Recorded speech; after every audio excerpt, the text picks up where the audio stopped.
તમે આ બિઝનેસને સ્ટાર્ટ ક્યાંથી કર્યું, ક્યારે વિચાર આવ્યો? આપણે બિઝનેસની ઈચ્છા તો પહેલેથી હતી, તો અમે બે મિત્રએ ત્યારથી નક્કી કર્યું હતું કે આપણે પણ બિઝનેસ કરીએ. કે એનો પછી ફોન આવ્યો કે એક પ્રોડક્ટ છે આપણે બનાવીએ. એ પ્રોડક્ટ લઈને અમે ધીમે ધીમે સ્ટાર્ટ કરી. સૌથી પહેલો અમને સાપરમાં ટેક મહિન્દ્રાનો એક ઓર્ડર મળ્યો હતો. એમ વ્હીલ જોતા હતા એ લોકોને, ગ્રાઇન્ડિંગ વ્હીલ. તો અમે ઓર્ડર આપ્યો હતો. એ સમયે કે 2000નો ઓર્ડર હતો, એમાં 200 રૂપિયા એઝ એ ઓર્ડર તરીકે મળ્યા હતા. તો એ પહેલો ઓર્ડર મળ્યો ને આનંદ હતો. મોસ્ટ ઓફ પાર્ટનરશિપ ફેલ થતી હોય અને ઘણા બધા કારણો એમાં કારણ કે 93% પાર્ટનરશિપ ફેલ થતી હોય. કારણો ક્યાં ક્યાં હોઈ શકે? મોસ્ટ ઓફ જે પાર્ટનરશિપ જુદી થતી હોય ને નાના મોટા પૈસાના કારણે થતી. 10 થી 15 લોકોને હું મળ્યો, પણ આવી વાત મેં ક્યાંય નથી સાંભળી કે આટલી બધી ટ્રાન્સપરન્સી જ્યારે કંપનીની ફાઉન્ડેશન નખાય ત્યારે જ આટલી બધી ક્લેરિફિકેશન. એક સાદું ભલે કાગળમાં લખેલું હોય ને તો વાંચવા થાય. ત્યારથી અમે અમારું એક સૂત્ર લીખ કે દો 2016માં અમે ટોપ ક્રેન સિસ્ટમ ક્રેનનો આખો બિઝનેસ સ્ટાર્ટ કર્યો. પ્રોપર પ્લાનિંગ હોય ને તો આરામથી ફાઇનાન્શિયલ પણ સફળ થઈ જાય છે. હરેક બિઝનેસને એક અલગ માઇન્ડસેટ હોય છે, હરેક વ્યક્તિના અલગ અલગ સ્વભાવ હોય છે. તો કંપનીનું વિઝન હોવું જોઈએ, કંપનીનું મિશન હોવું જોઈએ કે આ વર્ષમાં, એ સમયમાં નથી કે 2030 સુધીમાં આપણી કંપની આવડી હશે, એ 5000 કરોડનું ટર્નઓવર કરશે. એ સમયે મેં નેચરમાં જઈને વિચાર્યું હતું કે આવડી મેં મોટી કંપની કરશું. 2030 સુધી પહોંચવામાં કેટલા % માઇલસ્ટોન અચીવ થઈ ગયું? 2030 સુધીમાં આમ જોઈએ તો અમારું એનું કામ તો આરામથી થઈ ગયું છે. તો આ CMK ગ્રુપ ઓફ કંપનીઝનું IPO વિશે શું? IPO માટે મિનિમમ જે અમુક ક્રાઇટેરિયા માટે અમે કેપેબલ કરીને ભવિષ્યમાં અમે IPO માટેનું પ્લાનિંગ કરી શકીએ. નમસ્કાર, ફરી આપનું સ્વાગત છે આજના પોડકાસ્ટ ઉપર. આજે આપણી જોડે છે શ્રી ઘનશ્યામભાઈ ચોવટિયા. તેઓ પોતે એક ટોપ ક્રેન પ્રાઇવેટ લિમિટેડના MD છે, સાથે સાથે તેઓ ઘણી બીજી કંપનીઓના ડિરેક્ટર પણ છે. આજે તેમની પાસેથી આપણે જાણીશું કે કઈ રીતે તેઓ આટલા મોટા બિઝનેસમેન બની શક્યા છે, જે પણ ખૂબ જ નાની ઉંમરમાં.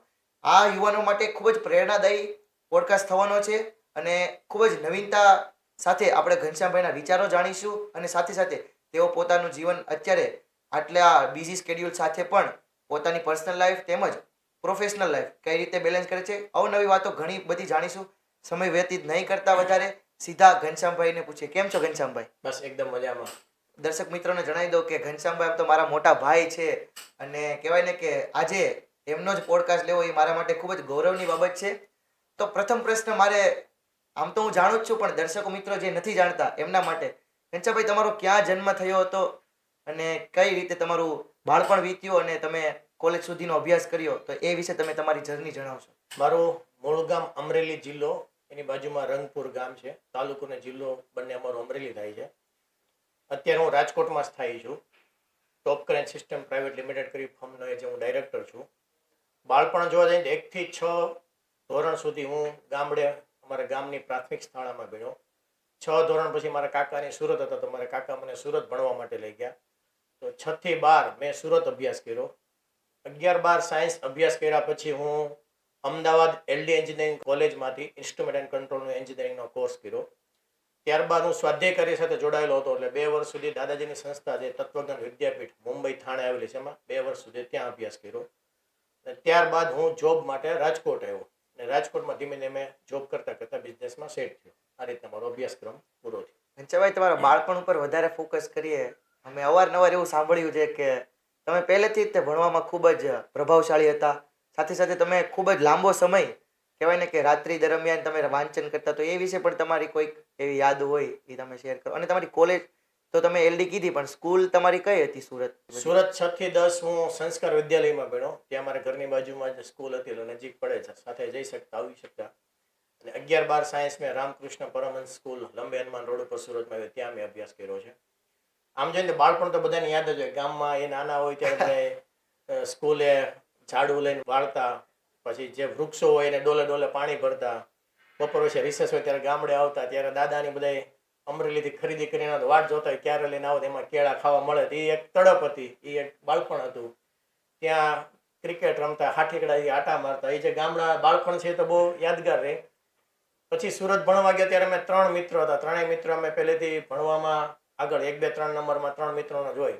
2 ભાઈ ડૉક્ટર થયા અને હું એન્જિનિયર થયો. ત્યાર પછી અમે જુદા થયા. હવે જ્યારે સુરત જાય ત્યારે રેગ્યુલર મળીએ છીએ. પણ એ દિવસો હતા કે સિન્સિયરિટીથી કામ કરવું, જે કંઈ કરીએ એ પહેલેથી એકદમ પરફેક્ટ કરવું. એ નાનપણથી માતા પિતાના સંસ્કાર કે લોહીના ગુણ હોય એવી રીતના હતું. જે કરી પરફેક્ટ કરવાનો એક આગ્રહ નાનપણથી રહ્યો છે. રાત્રે એવું પણ મેં સાંભળ્યું છે કે તમારું 10માં ગણિતમાં 100 માંથી 99 માર્ક્સ આવ્યા હતા. 100 માંથી 100 માર્ક્સ આવ્યા હતા. અચ્છા, અને રાત્રે અમે 10માં બોર્ડમાં? 10માં બોર્ડમાં 10 માંથી 100 માર્ક્સ હતા ત્યારે. ખૂબ સરસ. આમ અમારે પણ કહેવાય ને કે ખૂબ સારું લાગ્યું. તમને ક્યારેક કેવી મુમેન્ટ હતી એ અને જ્યારે રિઝલ્ટ આવ્યું? ગણિત છે ને ત્યારે મારો ફેવરિટ સબ્જેક્ટ છે. ગણિતમાં મને પહેલેથી ઇન્ટરેસ્ટ વધારે, એટલે કોઈ પણ મેથેમેટિક્સ ગણવાનું હોય તો અત્યારે હું પણ ઇઝીલી ગણી શકું છું. એ જ વસ્તુ અત્યારે બિઝનેસમાં પણ ઘણા બધા ડેટા કેલ્ક્યુલેશન હોય તો આપણે ઇઝીલી ગણી શકીએ છીએ. એ સમયે તમે કહેતા અમે 3 મિત્રો હતા, અમારે ઘરે જ્યાં રેન્ટમાં નીચે રહેતા, તો રાત્રે મોડે સુધી વાંચતા, વાંચીને પછી આજુબાજુ તરબૂચ ખાવા જતા અને એ બધું આખી નાઈટ ખેંચતા, વાંચતા વાંચતા સૂઈ જતા. અંકલની લોકો આવીને ઉઠાડીને પછી પથારીમાં સુરત. એ સમયે 11-12 સાયન્સમાં બહુ સ્ટ્રગલ વાળી લાઈફ હતી. સવારે વહેલા 5 વાગ્યા 5 થી 6 નો એક કેમેસ્ટ્રીનો ક્લાસ હોય, ક્યારેક બાયોલોજીનો હોય, રાત્રે મોડે સુધી લાઇબ્રેરીમાં વાંચતા હોય. એ રીતનું શેડ્યુલ હતું. તમે જણાવ્યું એમ કે તમારા 2 મિત્રો ડોક્ટર બન્યા, તમે એન્જિનિયર. કઈ રીતે પસંદ કર્યું? કારણ કે અત્યારે યુવાનો જ્યારે રિઝલ્ટ આવે ત્યાર પછી ચિંતામાં હોય છે કે સાયન્સ લેવું, કોમર્સ લેવું, આર્ટ્સ લેવું, કે સાયન્સમાં પણ એન્જિનિયરિંગ તરફ જવું કે મેડિકલ તરફ જવું. એ સમયે કેવું હતું કે આપણે એટલું બધું ધ્યાન નહોતું, કે રૂટીન લાઈફ જીવતા હતા. પણ મારા એક જીજાજી હતા ને, એ એલડી એન્જિનિયરિંગ કોલેજમાંથી એને પાસ આઉટ કર્યું હતું. તો એના ગાઈડન્સ નીચે જ મેં કામ કર્યું. એ જેમ કે આ બ્રાન્ચમાં, એ જે મેરે એન્જિનિયરિંગમાં ઇન્સ્ટ્રુમેન્ટ એન્ડ કંટ્રોલ બ્રાન્ચમાં લેવાનું મને ખ્યાલ નહોતો. પટેલ જીજાજી એમ કીધું કે આ બ્રાન્ચમાં લેવાનું છે, આમાં એડમિશન મળે, એટલે મેં લઈ લીધું. એના ગાઈડન્સ હેઠળ હું આખો તૈયાર થયો. એટલે કીધું હોસ્ટેલમાં રહેવું તો હોસ્ટેલમાં રહેવું. એટલે એલડીમાં જ એડમિશન લેવું ફિક્સ હતું, જે બ્રાન્ચમાં મળે એમાં. ને હોસ્ટેલમાં જ રહેવાનું હતું. એન્જિનિયરિંગમાં પહેલેથી પ્રિફર કર્યું હતું. મમ્મી પપ્પાનો આગ્રહ હતો કે ડૉક્ટર આપણે નથી થવું, એન્જિનિયરિંગ લાઈનમાં જાય. મને ડૉક્ટરનો બહુ શોખ હતો, પણ મમ્મી કે ડૉક્ટર કહેતા તું એન્જિનિયર લાઈનમાં જા. એટલે હું પછી મમ્મીના આગ્રહથી એન્જિનિયરિંગ લાઈનમાં ગયો. તો આપણે હવે વાત કરીએ કે કોલેજ તમારી પતી, તમે પછી દાદાજીની જે સ્કૂલ છે આપણે વિદ્યાપીઠ, ત્યાં અભ્યાસ કર્યો, પછી તમે નોકરી કરી. તો તમે આ બિઝનેસની સ્ટાર્ટ ક્યાંથી કર્યું? ક્યારે વિચાર આવ્યો? તમે આગળ નોકરી પણ કરી છે? એન્જિનિયરિંગ કરીને આવ્યો ને, એ સમયે અમારો 2009નો બહુ રિસેશનનો ટાઈમ હતો. એ સમયે જબરદસ્ત માર્કેટમાં મંદી હતી. એ સમયે હું એલડીમાં આ બાજુમાં ફ્લેટમાં રાખીને અમે બધા મિત્રો રહેતા હતા. તો નાની નાની વાત કે 2 રૂપિયાનું પેપર વાંચવા માટે અમે છે ને લાઇબ્રેરીમાં વહી જતા, ત્યાં પેપર વાંચતા. કંઈક જોબ રિક્વાયરમેન્ટ હોય તો ગોતતા અને એ લોકોને ફોન કરતા. અમદાવાદની ઇન્ડસ્ટ્રી એરિયામાં રિઝ્યુમ 25-30 લઈને ગલીએ ગલીએ જતા અને બધાને કહેતા ભાઈ નોકરીની કંઈ રિક્વાયરમેન્ટ. બહુ મંદી હતી, એટલે ક્યાંય અમને સ્કોપ નહોતો મળ્યો. એ સમયે મારો જ એક મિત્ર, જે અમે વિદ્યાપીઠ ભણ્યા એમાંથી એક મિત્ર હતો, એ રાજકોટ ભણતા હતા. તેને ફોન કર્યો ભાઈ અમારી એક કંપની છે, એમાં રિક્વાયરમેન્ટ છે. તો અમે પછી ઇન્ટરવ્યૂ દેવા માટે આવ્યા અને એ લોકોને આખો એક નવો પ્રોજેક્ટ કરવો હતો. એ પ્રોજેક્ટમાં અમને એઝ એ હાયર કર્યા. તો 6 મહિના સુધી અમે એ પ્રોજેક્ટમાં કામ કર્યું. પછી પ્રોજેક્ટ બહુ સક્સેસ થયો નહીં. પછી આપણી કાબિલિયત પ્રમાણે સેલ્સ એન્ડ માર્કેટિંગમાં દિવાળીના દિવસો તો મને કે તમે તમારી સ્કિલ સેલ્સમાં સારી છે તો તમે સેલ્સમાં આવો. તો એ કંપનીમાં અમે જોબ કરતાં કરતાં ક્રેનના સ્પેર જ બનાવતા હતા. તો અમે એમાં એઝ એ સેલ્સ એક્ઝિક્યુટિવ તરીકે સ્ટાર્ટ કર્યું અને અલગ અલગ જગ્યાએ પૂના સુધી પહેલાં મોકલ્યો, પછી દિલ્હી મોકલ્યો, જયપુર ગયા, અલગ અલગ જગ્યાએ અમને ફિલ્ડ સેલ્સમાં ગયા. તો અલગ અલગ જગ્યાએ જાણવા મળ્યું. એમ કરતાં કરતાં એમ થયું ભાઈ આપણે બિઝનેસની ઈચ્છા તો પહેલેથી હતી જ. તો અમે 2 મિત્રએ ત્યારથી નક્કી કર્યું હતું ભાઈ આપણે પણ બિઝનેસ કરીએ. ત્યારથી અમે છૂટા પડી ગયા અને 6 મહિના દિવસ પછી એનો પછી ફોન આવ્યો કે આ એક પ્રોડક્ટ છે, આપણે બનાવીએ. એ પ્રોડક્ટ લઈને અમે ધીમે ધીમે સ્ટાર્ટ કરી. તો ક્રેનની સૌથી પહેલાં અમે લિમિટ સ્વિચ બનાવી, પછી ક્રેનની બ્રેક બનાવી, પછી ક્રેનના ધીમે ધીમે અલગ અલગ પાર્ટ છે એમાં બનાવતા ગયા. તમારી ફર્સ્ટ પ્રોડક્ટ હતી, એમાં તમે કઈ મુશ્કેલી આવી હતી? કે પહેલી વાર જ્યારે શરૂઆત કરીએ ને તો આપણી પાસે કંઈ ફંડ એટલું બધું હતું નહીં. માતા પિતાનો, અમારા બેનના બેકગ્રાઉન્ડ બે ખેતી કરતા, એટલે અમારે પોતાના પૈસા જ ઊભું થવાનું હતું. એટલા માટે શરૂઆતમાં અમે ટ્રેડિંગ કરતા હતા. અમારા ઘરે જે મકાન હતું એમાં નીચે ઉપર રૂમ હતો, એમાં રૂમમાં રાખીને અમે રહેતા હતા. તો એમાં અમે શરૂઆતમાં ટ્રેડિંગ સ્ટાર્ટ કર્યું. 1-2 ઇન્ડિયા માર્ટ ને બીજા ગૂગલમાં આખો દિવસ સર્ચિંગ કરે, કસ્ટમરને કોલ કર્યા રાખી. એમાંથી 1-2 ઓર્ડર. સૌથી પહેલો અમને સાપરમાં ટેક મહિન્દ્રાનો એક ઓર્ડર મળ્યો હતો. એમ વ્હીલ જોતા હતા એ લોકોને, ગ્રાઇન્ડિંગ વ્હીલ. તો અમે ઓર્ડર આપ્યો હતો. એ સમયે કંઈક 2000નો ઓર્ડર હતો, એમાં 200 રૂપિયા એઝ એ ઓર્ડર તરીકે મળ્યા હતા. તો એ પહેલો ઓર્ડર મળ્યો ને આનંદ હતો.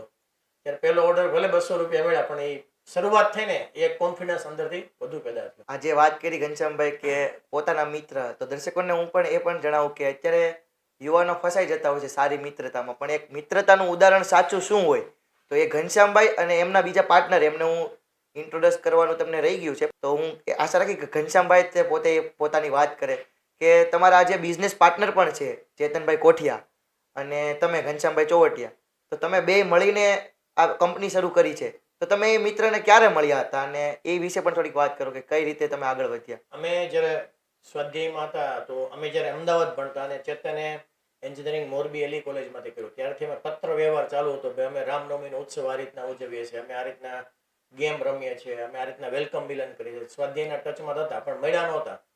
પણ જ્યારે વિદ્યાપીઠ ભણવા ગયા હતો ત્યારે થોડાક ટચમાં આવ્યા અને કોન્ટેક્ટમાં આવ્યા. વિદ્યાપીઠ પૂરું કરીને રાજકોટ જોબની રિક્વાયરમેન્ટ માટે એનો ફોન આવ્યો. ત્યારે પછી જોબમાં અમે શરૂઆત કરી. તમે બંને સેલ્સમાં ઘણી વાર હારે જતા ને તો એવું આ બિઝનેસ તો આપણે પણ કરી શકીએ. એટલે અમે ને ચેતન પછી એક મુંબઈ હતો, ત્યાંથી એક સેમ્પલ તરીકે વાત કરી કે આપણે સાથે મળીને બિઝનેસ કરીએ. તો જ્યારે અમે બિઝનેસ સ્ટાર્ટ કર્યો ત્યારે સ્વાધ્યાય અને મિત્ર બંને અલગ અલગ છે. એ પેરામીટર મોસ્ટ ઓફ પાર્ટનરશિપ છે ને ફેલ થતી હોય અને ઘણા બધા કારણો હોય. મેં તારણ કે 93% પાર્ટનરશિપ ફેલ થતી હોય. કારણો ક્યાં હોઈ શકે એ બધા કારણો અમે બધી વસ્તુ લેખિતમાં રાખી કે ભાઈ કોઈ પણ પર્સનલ વ્યવહાર નહીં હોય, પૈસાનો હિસાબ ચોખ્ખો હશે, કોઈ ફેમિલી મેમ્બર આવે છે, કોઈ હગાવાલા આવે છે તો એને ક્યાં કંપનીના નિયમ પ્રમાણે સેલરીમાં રાખવા, બધી વસ્તુ છે ને એકદમ અમે લખીને ક્લિયર કટ રાખી હતી. અમારે કોઈ પણ વસ્તુ ઘરની લેવાની હોય તો કંપનીના જીએસટી ઉપર લેવી કે ન લેવી એ પણ વસ્તુને અમે ક્લિયરિટી બધી વસ્તુ લખીને રાખી હતી. મોસ્ટ ઓફ જે પાર્ટનરશિપ જુદી થતી હોય ને નાના મોટા પૈસાના કારણે થતી હોય તો અમે એકદમ એ વસ્તુ એકદમ ક્લિયર કટ રાખી હતી. કોઈ પણ વ્યક્તિ સગાવાલા આવે કોઈ પણ વસ્તુ રાખી તેને પ્યોર હિસાબ રાખી અને અન્ડરસ્ટેન્ડિંગથી કામ કરતા હતા. કારણ કે ઘણીવાર પાર્ટનરશિપમાં માણસ આવે ને તો માણસની લાઈક ડિસલાઈક બધાને અલગ અલગ હોય. અમુક વસ્તુ આપણે એડજસ્ટ કરતા હોય તો કઈ વસ્તુ અમુક બિહેવિયર બેનોને એડજસ્ટ કરી અને અમે પાર્ટનરશિપ સ્ટાર્ટ કરી હતી.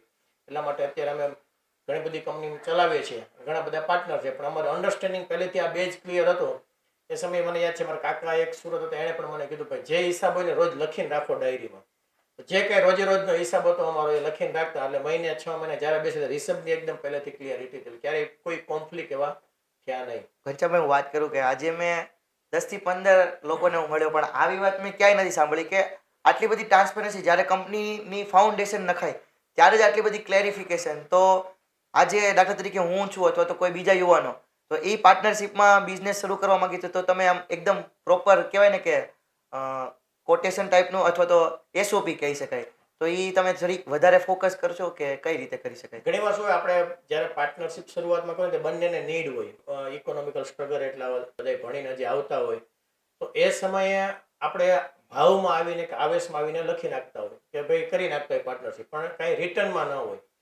તો અમે લોકોએ ઘણા બધા લોકોને મળ્યા પછી એક લખ્યું ભાઈ એક સાદું ભલે કાગળમાં લખ્યું, લખેલું હોય ને તો વાંચવા થાય. ત્યારથી અમે અમારું એક સૂત્ર લીખ કે લો. કઈ પણ વસ્તુ હોય તમારે અમારા ડિપાર્ટમેન્ટમાં કંપનીમાં પણ અમે એપ્લાય કરી છે કે એમ્પ્લોયને પણ કઈ આપણે કામ કરવું હોય તો એકદમ સ્પષ્ટ નીટ અને ક્લિયર હોય આ કામ કરવાનું છે, આ રીતના રિપોર્ટિંગ કરવાનું છે અને આ ડેટા મારે જોઈએ છે.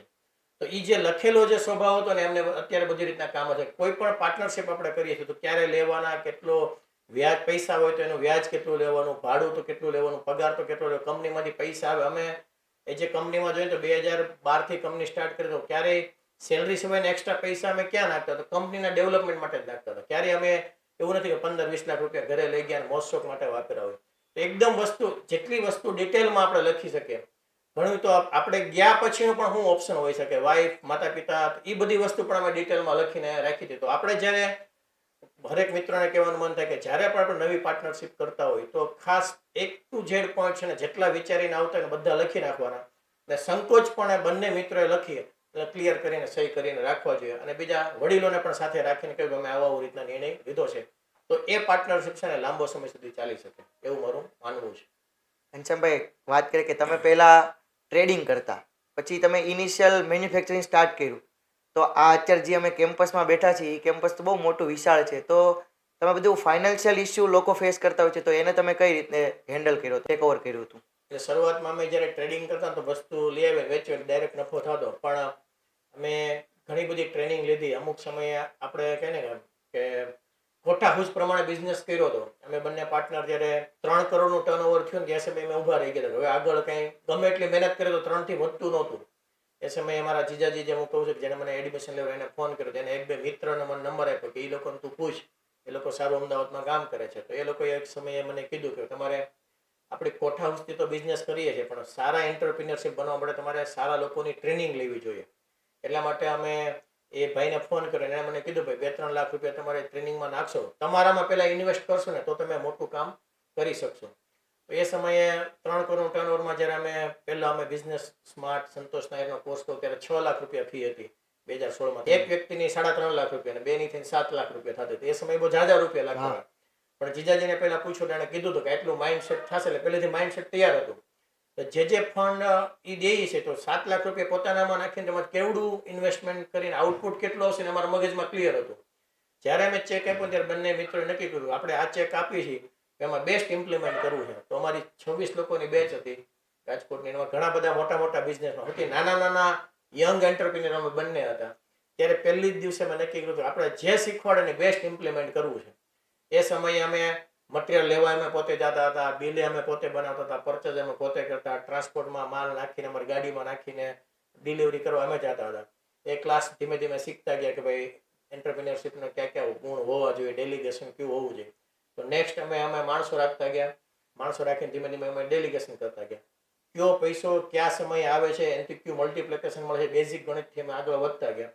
આમ તો જે શૂન્યમાંથી બધું સર્જન કર્યું. તો શરૂઆતમાં અમે CMK ઇલેક્ટ્રોનમાં એક નાની લિમિટ સ્વિચ બનાવી, પછી ક્રેનની બ્રેક બનાવી, પછી એનો કેટલો કોસ્ટ થાય છે, માર્કેટમાં શું રેટ છે એ પ્રમાણે ધીમે ધીમે વેચતા ગયા. ધીમે ધીમે સેલ્સમાં અમારી બંનેની માસ્ટરી હતી, એટલે સેલ્સમાં જબરદસ્ત અમે ગ્રીપ હતી. એટલે કોઈ પણ કસ્ટમરને અમે ત્યારે રિલાયન્સ, SR, જિંદાલ આ બધી કોર્પોરેટ કંપનીમાં પણ કામ કરતા કરતા આગળ વધ્યા. એમ કરતા કરતા અમારી ટીમ મોટી થતી ગઈ. 2016માં અમે ટોપ ક્રેન સિસ્ટમ, ક્રેનનો આખો બિઝનેસ સ્ટાર્ટ કર્યો. રાજકોટમાં ઘણી બધી ડિમાન્ડ હતી. ઘણા બધા મિત્રો કહેતા ભાઈ તમે સ્પેરમાં એટલું બધું મોટું કામ કરો છો તો ક્રેન પણ બનાવો. ને એ સમયે જરૂરિયાત હતી રાજકોટમાં, ઘણા બધા મિત્રો કહેતા.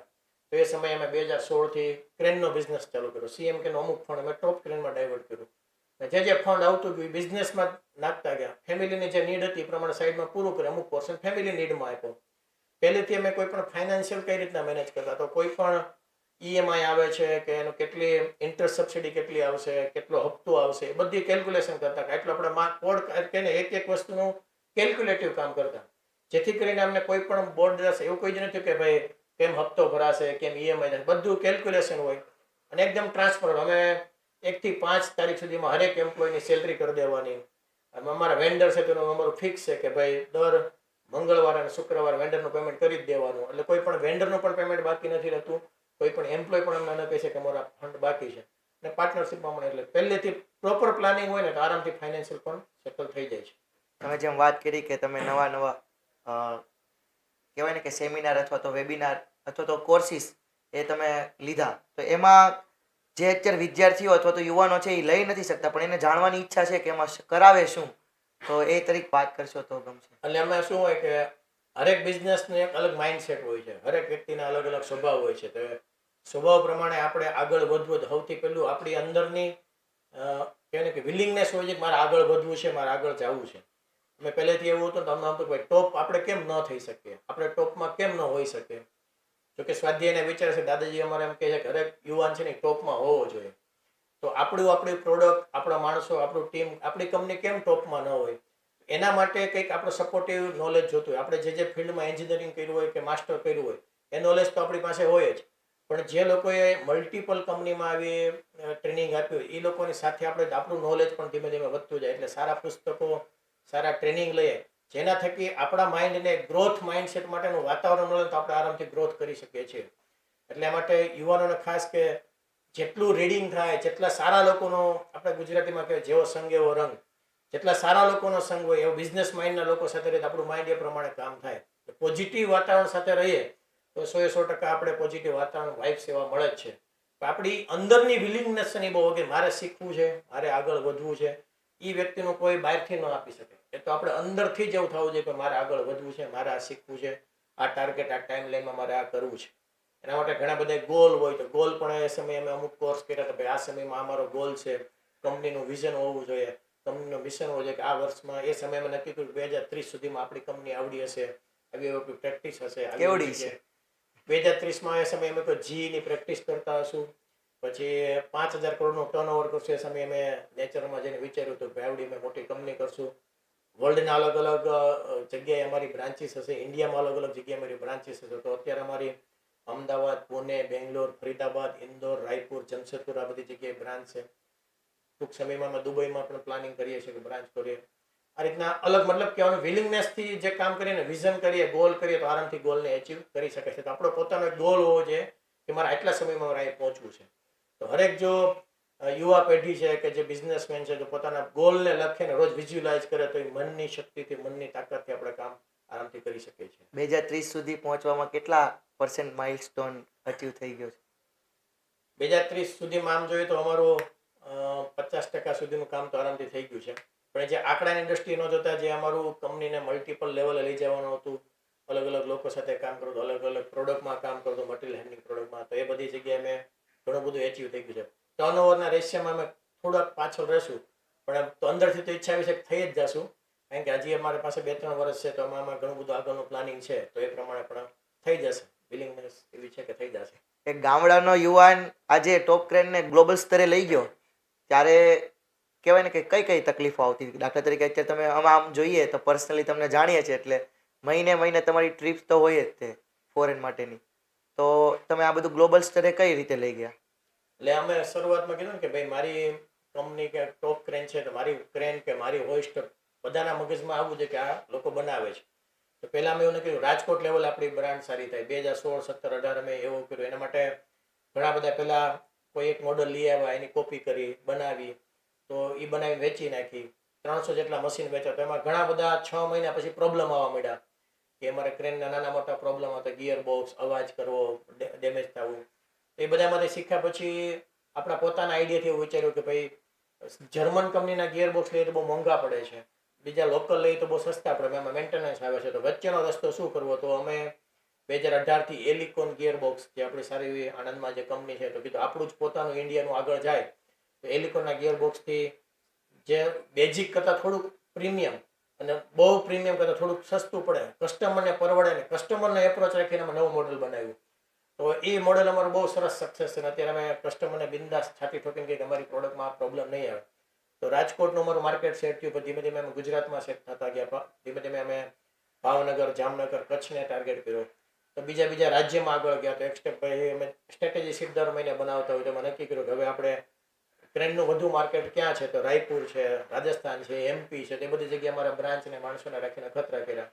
ઘણીવાર માણસો ત્યાં રહીને કામ કરતા હોય તો એ પણ સ્ટ્રગલ આવે કે ખોટા રિપોર્ટિંગ કરે, તો પોતાની જ બ્રાન્ચ કરવાનું છેલ્લા નક્કી કર્યું. જ્યાં આપણે ડેવલપ કરવું ત્યાં પોતાની બ્રાન્ચ, પોતાનો માણસ, એટલે આપણો કંટ્રોલ બધો આપણા હાથમાં રહે. તો એ રીતે અમે ધીમે ધીમે બ્રાન્ચ સ્ટાર્ટ કરી. ઇન્ડિયા લેવલે ગયા પછી વિચાર્યું કે ભાઈ હવે થોડુંક એક્સપોર્ટ પણ કરવું જોઈએ. તો છેલ્લા 1.5 વર્ષથી અમે એક્સપોર્ટમાં એક્ઝિબિશનમાં સ્ટાર્ટ કર્યું. છેલ્લા 2 વર્ષથી અમે આફ્રિકા એક્ઝિબિશન કર્યું, કેન્યા કર્યું, વિયેતનામ કર્યું, સાઉદી કર્યું, હમણાં અમારું દુબઈ છે. તો ત્યાં ગયા પછી પણ સારી પ્રોડક્ટ, સારા લોકોની, હરેક વ્યક્તિને જરૂર છે વર્લ્ડમાં બધી જગ્યાએ. ટાઈમે રિસ્પોન્સ, ટાઈમે સર્વિસ અને બેસ્ટ ક્વોલિટીની પ્રોડક્ટ આપીએ તો લોકોને ડિમાન્ડ છે. અને ત્યાં લોકો આપણી વેઇટે કરતા હોય છે. ત્યાં ગયા પછી અમને ખબર પડે કે આપણું ઘણીવાર એવું હોય, રાજકોટ રિજિયનમાં 10 ક્રેન મેન્યુફેક્ચર હોય તો આપણા કોમ્પિટિટર તો આ લોકો છે. પણ બહાર ગયા પછી ધ્યાનમાં આવ્યું કે આપણા કોમ્પિટિટર તો બીજા દેશ, કે ચાઇના, બીજા દેશના, યુરોપિયન આરે હોય છે. તો એ રીતની ક્વોલિટી ધીમે ધીમે અમે ઇમ્પ્રુવમેન્ટ કરતા ગયા. એટલા માટે ધીમે ધીમે અમે બહાર ગયા તો દર મહિને અત્યારે 1-2 એક્ઝિબિશન અમે કરીએ છીએ, જેથી તકીને આપણી બ્રાન્ડને મોટી કરી શકીએ, આપણે અલગ અલગ બ્રાન્ચીસમાં આપણે કામ કરી શકીએ. એટલા માટે અમે બહારનું પણ કામ વાત કરીએ કરીએ, છીએ. અમુક દર્શક મિત્રોને એ જ નથી ખબર કે તમારી ક્રેન જે છે એની સ્પેસિફિકેશન શું હોય છે, કેટલા કોસ્ટમાં બને અને કઈ જગ્યાએ યુઝ થાય, તો એ પણ થોડુંક શેર કરી દેશો તો થોડોક આઈડિયા આવશે. અમે લોકો છે ને અમારી પ્રોડક્ટ જોઈ જઈએ તો મટીરિયલ હેન્ડલિંગ પ્રોડક્ટ છે, કે ઇન્ડસ્ટ્રીયલ ક્રેન. હરેક ઇન્ડસ્ટ્રીને અત્યારે બેઝિક જરૂરિયાત છે કે ક્રેન બનાવવાની. અમે એની ટેગ લાઈન એવી રાખી, મેક્સિમાઇઝ ધ હ્યુમન એફિશિયન્સી અમારી ટેગ લાઈન છે. કે અત્યારે માણસોને હરેક ઇન્ડસ્ટ્રીનો પ્રોબ્લેમ છે કે લેબર નથી. તો હરેક ઇન્ડસ્ટ્રી, નાનું યુનિટ હોય, મોલ્ડિંગ મશીન હોય, ફાઉન્ડ્રી હોય, ફોર્જિંગ હોય, મશીન શોપ હોય, તો હરેક વ્યક્તિમાં મટીરિયલને લઈ જવા માટે, મૂકવા માટે લેબર જોઈએ છે. પણ જો અત્યારે ટેકનોલોજીનો ઉપયોગ કરીને એક ક્રેન માણસને આપવામાં આવે તો એક ક્રેન થકી 5-10 લેબરનું કામ છે ને ક્રેન આરામથી કરી શકે છે. તો ધીમે ધીમે આપણું કલ્ચર ઇન્ડિયામાં એવું થાય છે કે માણસને લેબર મળતા નથી, આવડું મોટું ડેવલપ થતું જાય છે. તો જેટલી ટેકનોલોજી આપણે યુઝ કરશું, એક ક્રેન માણસને આપી દેવામાં આવે તો એક જ વ્યક્તિ મટીરિયલ લોડિંગ, અનલોડિંગ કરી શકે, મટીરિયલને મૂવમેન્ટ કરી શકે, તો લેબરની બહુ વધુ જરૂર ન પડે. એટલે મેક્સિમાઇઝ ધ હ્યુમન એફિશિયન્સી, કે માણસની એફિશિયન્સી વધારવી કોના થકી? તો કે ટેકનોલોજી થકી. એટલે અમારી ક્રેન છે ને મટીરિયલ, આખો શેડ હોય કે કોઈ પણ નાનું કારખાનું હોય કે મોટી ઇન્ડસ્ટ્રી હોય, મટીરિયલ મૂવમેન્ટ કરવા માટે ક્રેનની રિક્વાયરમેન્ટ હોય છે. તો હરેક ઇન્ડસ્ટ્રીને તે બેઝિક નીડ છે કે મટીરિયલ મૂવમેન્ટ, હરેક સપ્લાય ચેન જે આપણે કહેતા હોય કે મટીરિયલની મૂવમેન્ટ થતી જ હોય છે. તો raw material, finish good, dispatch, તો હરેક જગ્યાએ ક્રેનની રિક્વાયરમેન્ટ હોતી હોય છે. એમાં 1 ટનથી 100 ટન કેપેસિટી સુધીની અમે અત્યારે ક્રેન બનાવી છે. કે જે ઇન્ડસ્ટ્રીની રિક્વાયરમેન્ટ હોય, જે રીતની જરૂરિયાત હોય એ પ્રમાણે કે મારે 5 ટન ઉપાડવું છે, કોઈકને 2 ટન ઉપાડવું છે, કોઈકને 25 ટન ઉપાડવું, જે રિક્વાયરમેન્ટ હોય એ પ્રમાણે લોકો ક્રેન લેતા હોય છે. અંદાજિત મિનિમમ થી મેક્સિમમ કોસ્ટ કેટલો હોય છે ક્રેનનો? નોર્મલી જો ને ક્રેનની અલગ અલગ સાઇઝ હોય, કોઈનો શેડ કેવડો છે, 25 ફૂટ બાય 100 ફૂટનો શેડ હોય, 50 ફૂટ બાય 100 ફૂટનો શેડ હોય, જેટલી શેડની લંબાઈ એ પ્રમાણે કોસ્ટિંગ થતું હોય. પણ એવરેજ ટિકિટ સાઇઝ અમારી જોવા જાય તો અત્યારે સેલ્સ ઇન્ડસ્ટ્રી અમારી 5 લાખની એવરેજ ટિકિટ સાઇઝ આવે. તો કોઈ પણ આખા વર્ષની અંતે અમે 300 ઇન્વોઇસ બનાવ્યા હોય, એવરેજ ટિકિટ સાઇઝ જોવા જાય તો એ 5 લાખની એવરેજ ટિકિટ સાઇઝ થતી હોય છે. અને વાત કરીએ કે તમારી ટોપ ક્રેન અને CMK સિવાય પણ ઘણી બધી કંપનીઓમાં તમે તમારી પાર્ટનરશિપ ધરાવો છો, તો એ પણ કહેજો કે કઈ કઈ કંપની છે અને શું શું કામ કરે છે. અમે CMK electro power private limited છે, એમાં અમે ક્રેન અને ક્રેનના સ્પેર બનાવીએ છીએ. ટોપ ક્રેનમાં અમે ક્રેન બનાવીએ છીએ. એ બીજું ક્રેન અમારું એક ટોપ સ્ટીલ ઇન્ટરનેશનલ કરીને છે, કે અમારું ધીમે ધીમે કહેવાય ને બિઝનેસની અંદર શીખતા ગયા ફોરવર્ડ અને રિવર્સ ઇન્ટિગ્રેશન હોય. તો ફોરવર્ડ રિવર્સ ઇન્ટિગ્રેશનના કામ માટે અમારું સ્ટીલ દર મહિને 200 ટન જોતું હોય તો સ્ટીલનું પણ અમે ટ્રેડિંગ કરીએ છીએ. ત્યારબાદ ક્રેનની સર્વિસ પણ બહુ અગત્યની. ક્રેન તો વેચાઈ જાય પણ એની સર્વિસ માટેનો કોલ બહુ અગત્યનો હોય. તો અમારી સાથેના જે લોકો 5-6 વર્ષ કામ કરે, જેમ લાગે કે આપણી જે વિચારધારાને મેચ થતા એવા લોકોને અમે પાર્ટનર કરીએ, તો સર્વિસમાં પણ અમે ટેક ફાસ્ટ સર્વિસ કરીને છે, જે ટોટલ ક્રેનનું સર્વિસ અને એનસી કોન્ટ્રાક્ટ રાખીએ છીએ. પછી અખિલમ ઇન્ડસ્ટ્રી કરીને અમદાવાદમાં અમારું યુનિટ છે, જ્યાં ક્રેનના સ્પેરનો અમે બિઝનેસ કરીએ છીએ. પછી પુના, બેંગ્લોરમાં ક્રેન કિટ કરીને અલગ અલગ કંપની છે, ત્યાં પણ અમે અમારા ક્રેનના સ્પેરનો બિઝનેસ કરીએ છીએ.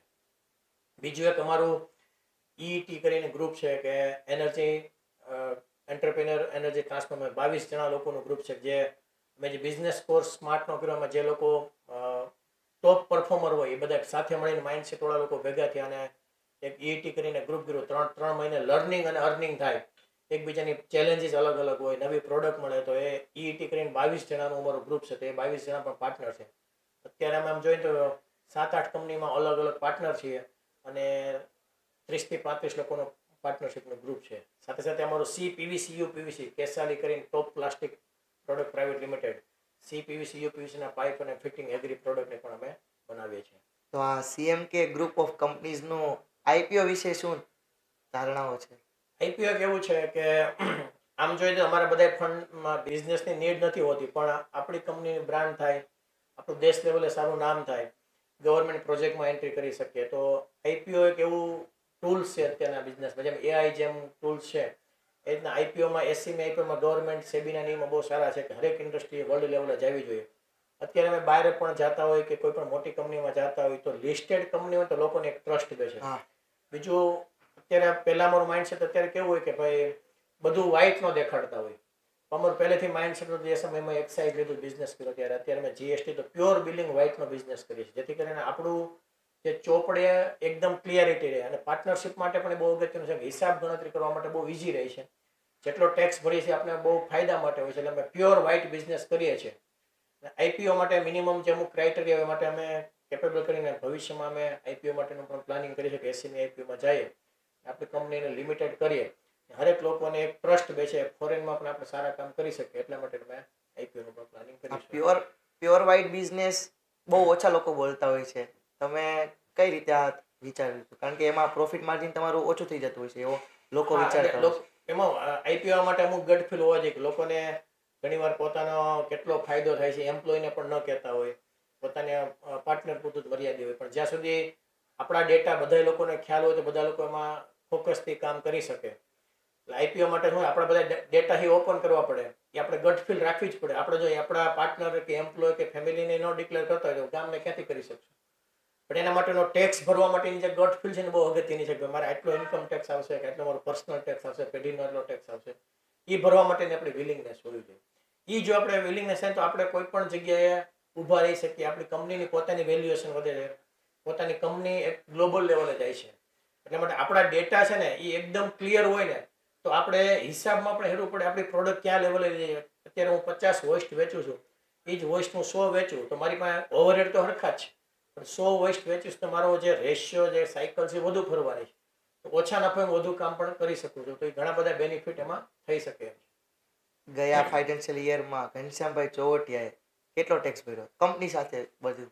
હા, અમે દર વર્ષે અમારો જે CMKમાં અમારો 30% ટેક્સ છે, તો ટોપ ક્રીમમાં 15% ટેક્સ છે. તો છેલ્લા 3 વર્ષથી અમે વ્હાઇટ કરીએ તો 3-4 કરોડનો ટેક્સ અમારો દર વર્ષે આવતો હોય છે. આ વર્ષે અમારો 4 કરોડનો ટેક્સ આવશે. તો એ ગવર્મેન્ટના નિયમ પ્રમાણે પહેલા ક્વાર્ટરમાં 15%, બીજા ક્વાર્ટરમાં 30%, થર્ડ ક્વાર્ટરમાં 30%, એ રીતના જે સીએને ગાઈડલાઈન પ્રમાણે, ફાઇનાન્સના ગાઈડલાઈન પ્રમાણે રેગ્યુલર એડવાન્સ ટેક્સ પણ આપણે ભરવો પડતો હોય છે, ભરીએ છીએ. હવે વાત કરીએ તો તમારા કંપની એમ્પ્લોય જોડે કેવી રીતના ઇન્ટરેક્શન થાય છે, અથવા તો રોજે તમારે કંપની આવવું પડે છે કે? અમારી કંપની છે ને બેઝિક રિલેશન ઉપર અમે વધુ, અમારી કંપનીના અમુક કોર વેલ્યુ જે અમે ટ્રેનિંગમાં શીખ્યા હતા, કંપની કોઈ પણ કંપની હોય ને એના કોર વેલ્યુ ઉપર ઊભી હોય. એમાં અમુક કોર વેલ્યુમાં અમારી એક કોર વેલ્યુ હતી ડિમાન્ડ એક્સેલન્સ, કે અમારી પ્રોડક્ટ, અમારો માણસ, અમારું બધું ડિમાન્ડ એક્સેલન્સ હશે. પછી અમે બીજી હતી કોર વેલ્યુ કે બેસ્ટ ક્વોલિટી પ્રોડક્ટ અને બેસ્ટ સર્વિસ અમે આપશું. તમારી પ્રોડક્ટ ક્વોલિટીમાં અમે ક્યારેય કોમ્પ્રોમાઇઝ કરતા નથી, કે પ્રોડક્ટની ક્વોલિટી સુપર જોઈએ. ત્રીજી વાત જે કીધી કે અમે રિલેશનશિપ ઉપર કામ કરશું, કે બેસ્ટ રિલેશનશિપ કરશું કસ્ટમર સાથે ને એમ્પ્લોય સાથે. એટલે અમારા એમ્પ્લોયને પણ અમારે એટ ટુ ઝેડ અમારી એચઆર જે સિસ્ટમ સમજાવી છે કે કંપનીમાં આ ટાઈમ છે, આ સમયે તમને ઉપાડ મળશે, 1 થી 5 સેલરી થઈ જશે. પ્લસ અમે એને બર્થડે હોય તો બર્થડેની હાફ ડેની લીવ આપીએ છીએ, એનિવર્સરી હોય તો એનિવર્સરીની હાફ ડેની પેડ એક્સ્ટ્રા લીવ આપીએ છીએ.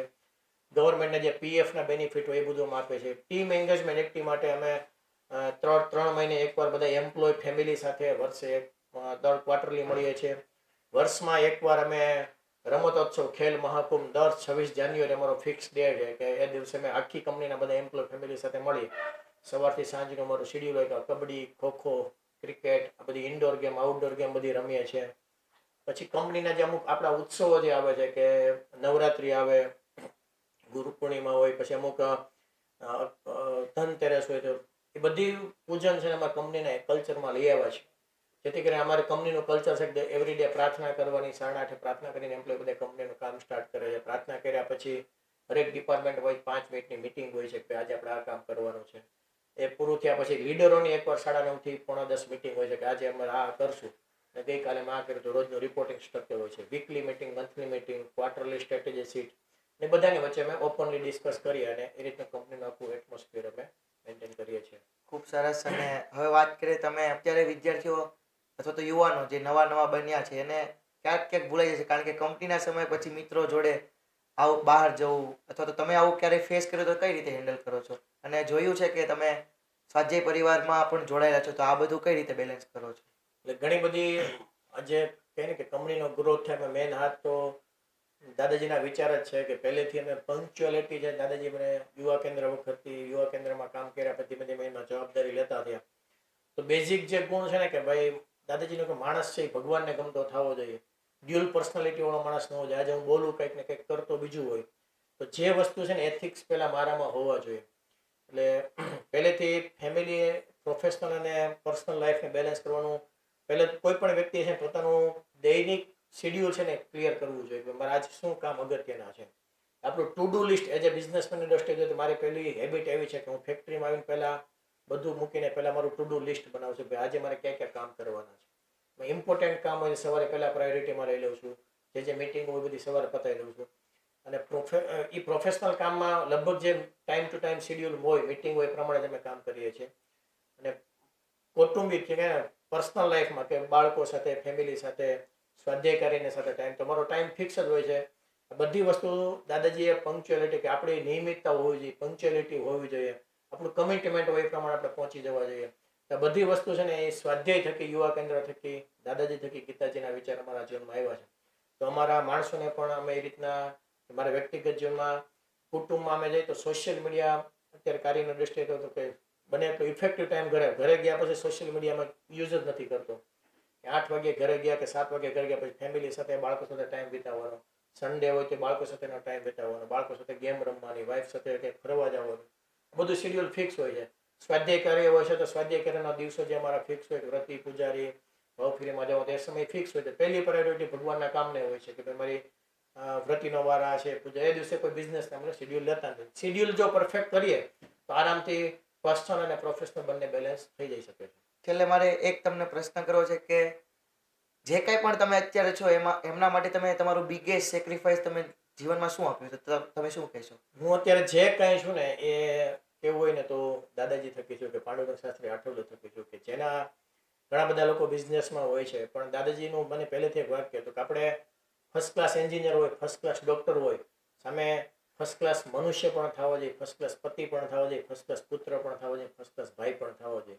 આ પહેલેથી જ્યારે ભણતા ને દાદાજીના વિચારને યુવા વિભાગ વખતની મારી વાત છે. જે કંઈ પણ કરીએ છીએ ને તો સ્વાધ્યાય કરીએ ગીતાજીના વિચાર થકી દાદાજીએ જે અમારા જીવનમાં અમને જે ગુણો આપ્યા છે એ કઈ રીતના મારે જીવવું જોઈએ એ મારે પહેલીથી ઈચ્છા છે કે આપણે દાદાજીની ઈચ્છા પ્રમાણે જીવન જીવીએ, ભગવાનને ગમતો થાવ, દાદાજીને ગમતો થાય, એના માટેનું જીવન જીવવા માટેનું મેન કાંઈ પણ છે. તો બધા લોકો મહેનત તો બધા લોકો કરતા હોય છે, બધા લોકો ફેક્ટરી ચલાવે, બધા લોકો એન્જિનિયર થાય છે, ડોક્ટર થાય છે, પણ બધા લોકો એટલા ગ્રોથ નથી કરી શકતા. તો કંઈક ભગવાનની કૃપા હોય, માતા પિતાના આશીર્વાદ હોય, આપણે કહીએ ને ગઈઢિયાના પૂર્ણ હોય, સાથે સારા વિચારોનો સંગ થાય, આ બધું ભેગું થાય ને ત્યારે આપણે કામ કરીને આપણી કંપનીને આગળ લઈ જઈ શકતા હોય. અમારું ખાસ માનવું છે કે મહાપુરુષના વિચાર અમારી સાથે છે, માતા પિતાના આશીર્વાદ અમારી સાથે છે, અને કે સારા પાર્ટનર, ઘરવાળા, કુટુંબમાં બધાનો સપોર્ટ છે. તો બધી વસ્તુને બેલેન્સ કરી અને સારા એમ્પ્લોય પણ એટલું જ અગત્યનો છે કે જે કામ દે એ કામ કરીને જાય છે. આ બધી વસ્તુ પહેલું ભગવાનની કૃપા, મહાપુરુષના આશીર્વાદ અને બધી વસ્તુ જીવન જીવીએ છીએ, બોલીએ છીએ અને કરીએ છીએ, બંને વસ્તુ કરીએ છીએ. એટલે કોઈ મોટું બોલદાન હોય તો હું દાદાજીને જ કહીશ કે દાદાજી તમારા થકી તમે અહીં સુધી પહોંચી શકો. દાદાજીના વિચાર તમારા જીવનમાં પહેલી વખત ક્યારે આવ્યા હતા, તો કઈ રીતે મળ્યા? દાદાજીના વિચાર મને સૌથી પહેલા હું જ્યારે અમદાવાદ એન્જિનિયરિંગ કોલેજ, આમ તો નાનપણથી જ સ્વાધ્યાયના વિચાર હતા, પણ એ પપ્પાના કહેવાથી, આજુબાજુના કહેવાથી કરતા હતા. પણ પોતાની સમજણથી મને એન્જિનિયરિંગ કોલેજમાં હું બીજા વર્ષમાં હતો, એલડીમાં જ્યારે હોસ્ટેલમાં હતા, તો એ સમયે મારા મિત્રો સૂર્ય નમસ્કાર કરવા માટે ઉપર છત ઉપર મળતા, યુવા કેન્દ્રમાં મળતા, રમત રમતા, સાંજે 5 વાગે ફ્રી થઈને ક્રિકેટ ને કબડ્ડી ને બધું રમતા. તો એ ગ્રુપ ધીમે ધીમે થયું. એટલે 2004થી જ્યારે એલડી એન્જિનિયરિંગ કોલેજમાં હતો ત્યારથી દાદાજીના વિચાર મને યુવા કેન્દ્ર થકી ત્યાંથી મળ્યા છે. What is one thing that always make you smile? Smile માટે તો કહી દો કે પોઝિટિવ વિચારો છે ને એ જ મને હંમેશા હસતા રાખે છે. કોઈ પણ વસ્તુમાં 24 કલાક એનર્જી આવે છે. કારણ કે દાદાજી બહુ સરસ શીખવાડ્યું, સ્વાધ્યાય થકી જ હું કહી શકું કે હસતો રહી શકું. એમાં એક દાદાજીનું વાક્ય, હસતો ચહેરો ભગવાનને ગમે. ઘણા બધા લોકોને કહેતો કે આપણો સ્માઇલિંગ ફેસ હોય તો બીજા વ્યક્તિને આનંદ આવે. પ્રોબ્લેમ તો હરેક વ્યક્તિના રહેવાના, ઇન્ડસ્ટ્રીમાં રહેવાના, ઘરમાં રહેવાના, ફેમિલીમાં રહેવાના, પણ પ્રોબ્લેમ ન જોતા સોલ્યુશન તરફ જોઈએ, એ પ્રોબ્લેમને ભૂલીને એને બીજી વાર ન થાય એના માટેનું જો આપણે દ્રષ્ટિકોણ રાખીએ, પોઝિટિવ આઉટલુક રાખીએ, તો આપણે દરેક સમયે આપણી જાતને. તો શું હોય છે તમારી દ્રષ્ટિએ કે દરેક વાતનું સોલ્યુશન? જે લોસ થવાનો હોય, લોસ તો થઈ જ ગયો હોય છે, ફેમિલીમાં હોય કે ઇન્ડસ્ટ્રીયલમાં હોય કે મિત્ર સર્કલમાં હોય, એને પોઝિટિવ દ્રષ્ટિએ આપણે જોવાનું કે કાંઈ વાંધો નહીં, એનું માઇન્ડસેટ આવું હતું કે આ સમયે આવો પ્રોબ્લેમ હતો, એ ન જોતા બીજી વાર ન થાય એના માટે અમુક ક્લોઝ ન કરીએ, આવો આપણે નહીં કરીએ. કે હવે કંપનીમાં ધીમે ધીમે એ રીતના અમે એસઓપી બનતા, ઘણી વાર ડિઝાઇનિંગના પ્રોબ્લેમ હોય, કીધું હોય કંઈક ને મટીરિયલ બીજું થયું હોય, તેવા પ્રોબ્લેમ આવતા હોય છે. તો ઘણો બધો લોસ જ આવતો હોય છે. તે લોસને આજે શીખામણ તરીકે આપણો લોસ સહન કરવાની કેપેસિટી વધી છે. તો આપણે કંઈક નવું શીખીએ, બીજી વાર એ ન થાય એના માટેની એક એસઓપી સિસ્ટમ બનાવીએ, એ રીતના આપણે આગળ વધીએ. લોસ છે તો છે જ, કંપની ભોગવે. વ્યક્તિગત જીવનમાં ઘણી વાર આપણે નિરુત્સાહ આવતો હોય, પણ એ ભગવાન કહે ને જીવન સુખ અને દુઃખ બંને એક પાસા છે. દુઃખમાં મને વધુ દ્રઢ બનાવવા માટે, વધુ મજબૂત બનાવવા માટે મને દુઃખ આપતા હશે, એ વિચારથી આપણે વિચારીએ જેથી કરીને આપણો ઉત્સાહ ન રહે. What's a habit that you are proud of? હેબિટમાં જોઈએ તો મારી વર્ષોથી વહેલા ઉઠ આદત છે. લગભગ કેટલા વાગે? અત્યારે હું 5:30 વાગે ડેઈલી ઉઠી જાઉં છું. અને જ્યારે હું ભણતો ત્યારે કે પહેલેથી દાદાજીના વિચાર કે વહેલું ઉઠવું જોઈએ. ગમે એટલું રજા હોય, રવિવારની રજા હોય તો હું ક્યારેય મોડો ઉઠતો નથી, વહેલો ઉઠું છું.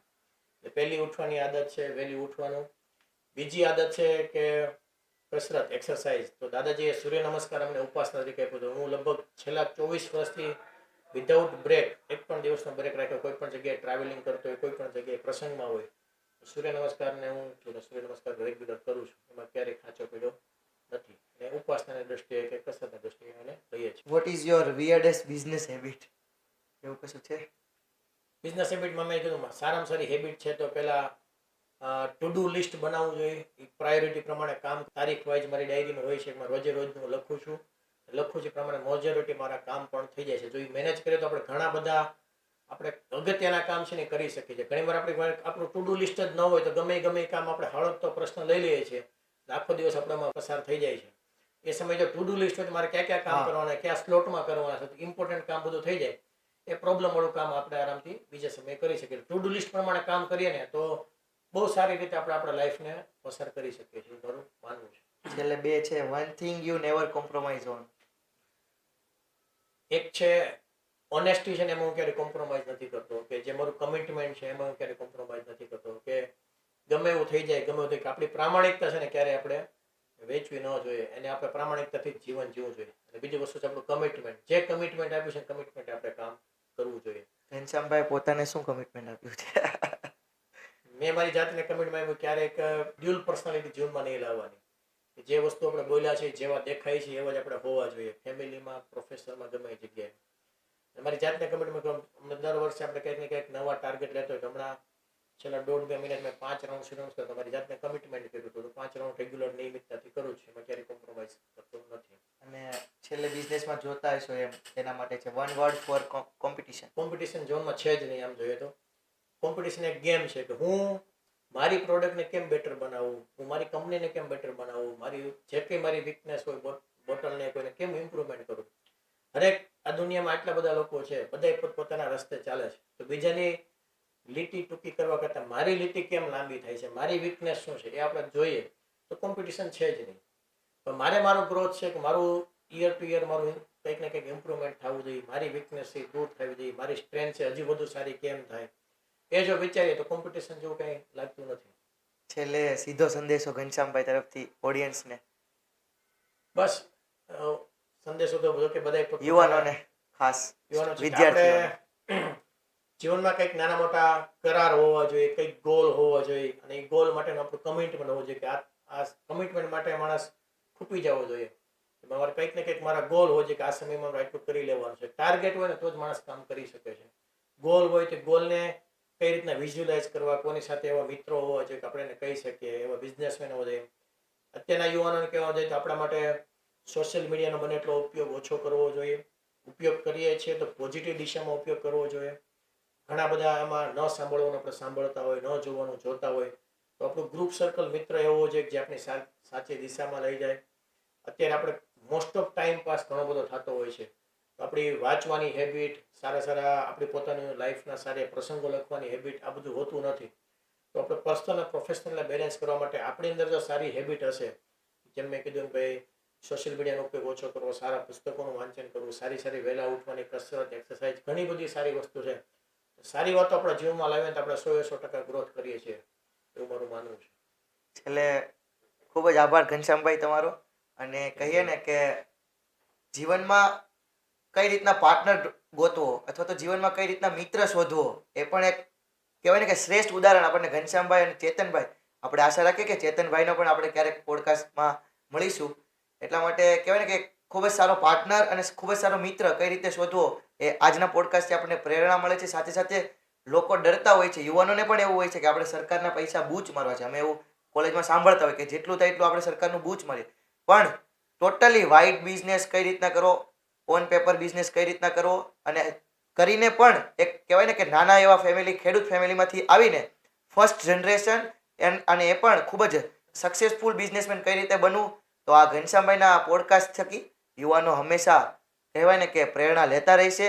અને ક્યારેક કોઈને વિચાર આવે કે ઘનશ્યામભાઈને સાંભળવા છે તો આ પોડકાસ્ટ થકી સાંભળશે અને એના વિચારોને પોતાના જીવનમાં ઉતારશે અને ખૂબ જ સારું જીવન જીવશે. સાથે સાથે અને દાદાજીને પણ અમે વંદન કરીએ કે તમારા વિચારો આ સુધી પહોંચી ગયા છે અને જાણીને અને જોઈને અને અનુભવીને ખૂબ જ ગમે છે. જ્યારે પણ ઘનશ્યામભાઈને પર્સનલી મળીએ છીએ ત્યારે આજનો પોડકાસ્ટ ટૂંકો અને ટચ હતો, પણ કહેવાય ને કે સીધો દિલને અડી જાય એવો હતો.